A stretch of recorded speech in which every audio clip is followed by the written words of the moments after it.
మేడారం వన జాతర సమ్మక్క సారలమ్మ జాతరలో శాశ్వత నిర్మాణాలు యుద్ధ ప్రాతిపదికన జరుగుతున్నాయి. దీనికి సంబంధించి ఏర్పాట్లు ఎలా జరుగుతున్నాయో తెలుసుకునేందుకు మనతో పాటు సమ్మక్క సారలమ్మ పూజారులు ఉన్నారు.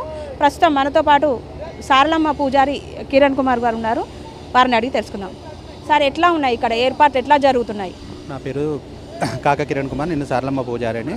ఇప్పుడు 2026లో జరిగే మహా జాతరకు కుంభవేళలో వచ్చే భక్తులకు అలాంటి ఆటంకం కలగకుండా యుద్ధ ప్రాతిపదికన లాగా కాంగ్రెస్ ప్రభుత్వం రేవంత్ రెడ్డి సార్ గారు పెద్దగా గ్రానైడ్ తోటి అమ్మవారి గద్దెలు కానీ చుట్టూన్న పరాడి కానీ అన్నీ మా ఆదివాసీ గోత్రాలతోటి మాకున్న కుల సంప్రదాయాలతోటి అటితోటి రాతి పలకాల మీద శిల్పాలు చెక్కించి ఇక్కడ నిర్మాణం చేయడం జరుగుతుంది.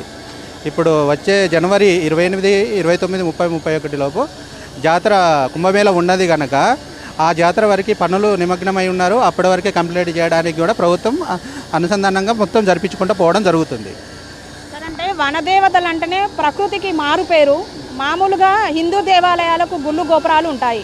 సమ్మక్క సారలమ్మకు అట్లా గోపురాలు గుళ్ళు కానీ లేవు. ప్రకృతే దైవంగా భావిస్తారు ఇక్కడ ప్రజలంతా. అంటే ఇండియా వ్యాప్తంగా కూడా ప్రజలందరూ వచ్చి ఇక్కడ భక్తులు మొక్కులు చెల్లించుకుంటారు.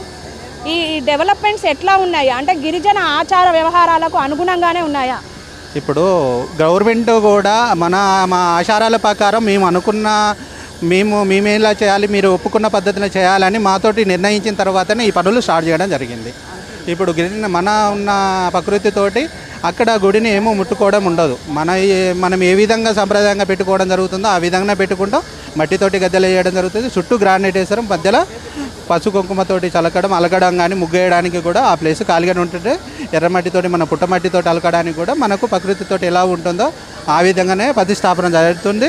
రేపు 24 పడిద్దరాజు కానీ గోవిందరాజు కొత్త గద్దెలు రేపు ప్రతిష్టాపన జరగడం కూడా జరుగుతుంది. అంటే ఇప్పుడు ఈ రాతి శిల్పాల మీద ఆ సింబల్స్ ఉన్నాయి కదా, వాటికి అర్థం ఏంటి? ఇప్పుడు అవి మాకు ఎన్నో గోత్రం, 3వ గొట్టు ఉంటుంది, 4వ గొట్టు, 5వ గొట్టు, 6వ గొట్టు, 7వ గొట్టు గోత్రానికి ఇప్పుడు సిద్ధపైన వంశంలో వారికి ఏమేమి పూజలకు సంబంధించిన ఏమేమి ఉంటాయో ఆ గొట్టు వారికి అలాంటి సింబల్స్ వస్తాయి. 3వ గొట్టు వారికి ఏమేమి సింబల్స్ ఉంటాయో 3వ గొట్టు వారికి వస్తాయి. పడిద్దరాజు వాళ్ళు 4వ గొట్టు వాళ్ళు ఉంటారు, వాళ్ళ సింబల్స్ వస్తాయి. 5వ గొట్టు నుండి పడిద్దరాజు వాళ్ళు, గోవిందరాజు వాళ్ళు, ప్రతి ఒక్క 4 వంశస్థుల వాళ్ళు ఉన్నారు కాబట్టి 4 వంశస్థుల సింబల్స్, వాళ్ళకున్న పూజాచారాలు, వాళ్ళకున్న గొట్టుకు ఏం సంబంధించినవో అన్ని శిల్పాలను చెక్కి అమ్మవారికి ప్రతిష్టాపన చేయడం జరుగుతుంది. ఇక్కడ సమ్మక్క సారలమ్మ, పగిడిద్దరాజు, గోవిందరాజులు, నాగులమ్మకు ఇక్కడ శిలాఫలకాలు అంటే రాతి శిల్పాలతోని అంటే మీ గిరిజన ఆచార వ్యవహారాలకు సంబంధించిన సింబల్స్తోని చెక్కి పునరుద్ధరణ చేశారు. ఇంకా డెవలప్మెంట్స్, భక్తులకు సంబంధించి డెవలప్మెంట్స్ ఏమేమి జరుగుతున్నాయి, ఎలా ఉన్నాయి? ఇంతకుముందు ఉండడం వల్ల పక్కపక్కనే అమ్మవార్లు ఉండేది. పడిద్దరాజు, సమ్మక్క, పడిద్దరాజు, సారలమ్మ, గోవిందరాజు దగ్గర ఉండడం వల్ల, ఇరుకు ప్రదేశం ఉండడం వల్ల ఈ క్యూ లైన్లో ఉంటే గవర్నమెంట్ ప్రతిపదికన ఏంటిదంటే ఈ లైన్లో అంతటి ఖాళీ ప్లేస్ జరపడం జరిగింది. ఈ లైన్లో వచ్చిన వాళ్ళు ఇటు నుండి దర్శనం చేసుకొని ఇటు అవుట్ ప్లేస్కి వెళ్ళిపోతారు. ఈ లైన్లో నుండి వచ్చిన వాళ్ళు ఇటు మొత్తం 8 గేట్లు ఓపెన్ చేయడం జరుగుతుంది.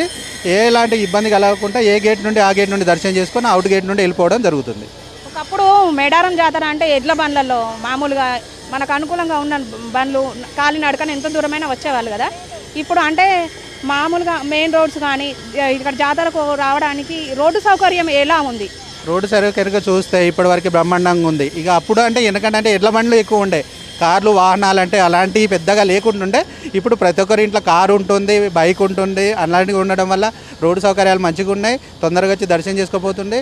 ఇప్పుడున్న లాస్ట్ ఇయర్ కన్నా ఈసారి రోడ్డు ఎడెప్పు చేయడం, మంచి సెంట్రల్ లైట్స్, ఎలాంటి ఇబ్బంది కలగకుండా పూజా కార్యక్రమంలో వచ్చేటోళ్ళకి కానీ భక్తులకు కానీ 1 వే సెక్షన్ ఉంటుంది. ఎటు వచ్చిన వాళ్ళు అటు నుండి వెళ్ళిపోతారు. ట్రాఫిక్ కూడా ఎలాంటి ఇబ్బంది కలగకుండా ప్రభుత్వం చాలా మంచి చర్యలు తీసుకోవడం జరుగుతుంది. అంటే ఇక్కడ డెవలప్మెంట్స్కి ప్రధానంగా సీతక్కనే కారణమా? సీతక్క గారు ఇక్కడికి వచ్చిన తర్వాత నేనున్న పరిపాలనలో ఏదో ఒకటి చేయాలని ఇక్కడ ఆమె గెట్టకొచ్చింది. ఆమె కోరిక ఫలంగా రేవంత్ రెడ్డి సార్ కూడా ఒప్పుకున్నాడు. చాలా మంచిగా చేయాలనుకున్నాడు.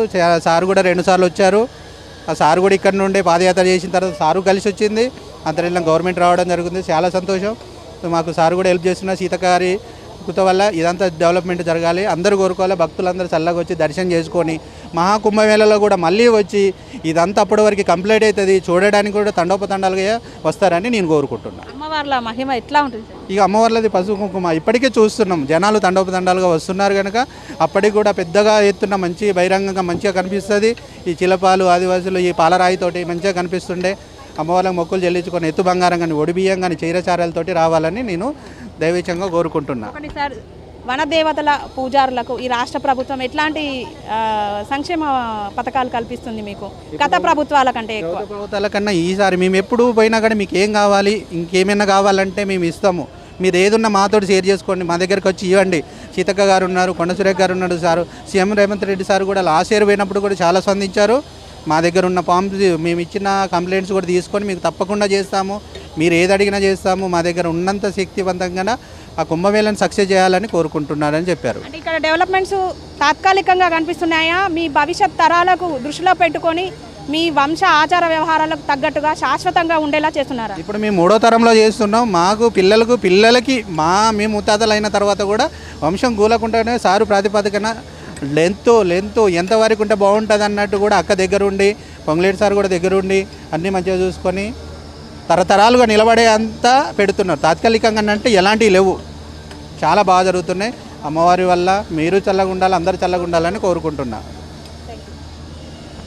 ఇది సీఎం రేవంత్ రెడ్డి ఆధ్వర్యంలో సీతక్క ప్రోద్బలంతో మేడారం మహాజాతరలో వనదేవతల అభివృద్ధి పనులు పునరుద్ధరణ కార్యక్రమం ముమ్మరంగా కొనసాగుతుంది.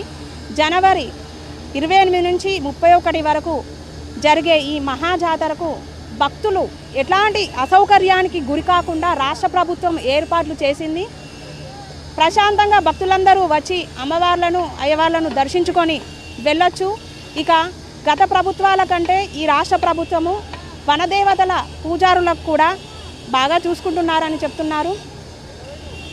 ఇక్కడ ఏర్పాటు చేసే పునరుద్ధరణ పనులు, అభివృద్ధి పనులు కూడా భవిష్యత్ తరాలను దృష్టిలో పెట్టుకొని గిరిజన ఆచార వ్యవహారాలకు అనుగుణంగా చేస్తున్నట్లు సారలమ్మ పూజారి కాక కిరణ్ చెప్తున్నారు. మేడారం సమ్మక్క సారలమ్మ గద్దెల నుంచి కెమెరా పర్సన్ సతీష్తో సోని, వరంగల్ టైమ్స్.